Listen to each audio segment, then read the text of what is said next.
to help countries prioritize. This is correct for its own sake. So, for example, Nigeria is right to focus on the power sector. Get that working, everything else has possibility. Fail on that, and little is going to move. But it's also correct for another reason. The minute I see a government plan for a ministry with 30 priorities in it, I know nothing will happen. The political energy is too diffuse. And these priorities, of course, should be their priorities and not ours. Which brings me to my third point. Why China has had such an impact. And leave aside whether we agree with it or not. That's for another debate.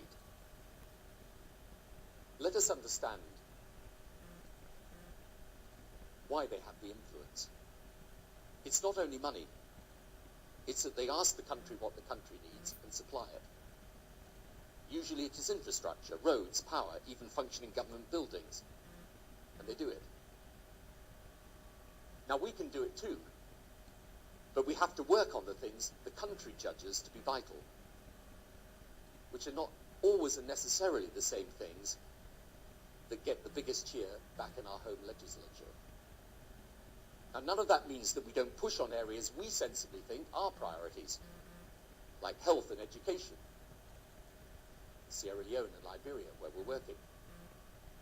But our priorities have to connect with theirs, and that's what we mean by country ownership. Fourth, I think we have to be the champions of quality private sector investment. The work that the World Bank and the IFC are doing here is really important. When we got over 1,000 people to come to Sierra Leone's first ever London Investment Conference, I actually knew we were going to get somewhere. And indeed we did. We got hundreds of millions of dollars worth of investment out of it. Or when in 2010 Rwanda rose up the rankings more than any other nation in the world, actually, as a place to do business. Big respectable companies bring more than investment. They bring, properly done, intellectual capital, and they give confidence to others. And they can also help spin off smaller businesses. Fifth, requirements on the judicial system and the rule of law are in place. And here again, I think we need a really special focus. For many African countries, even the basics on law and order would make a difference. And there is a vast expertise internationally on what creates a functioning civil police force and at least a framework for commercial justice. Indeed, in another part of my work with the Palestinian Authority, we work precisely on these issues with them. And what is remarkable is how much expertise there is out there that can be brought to bear.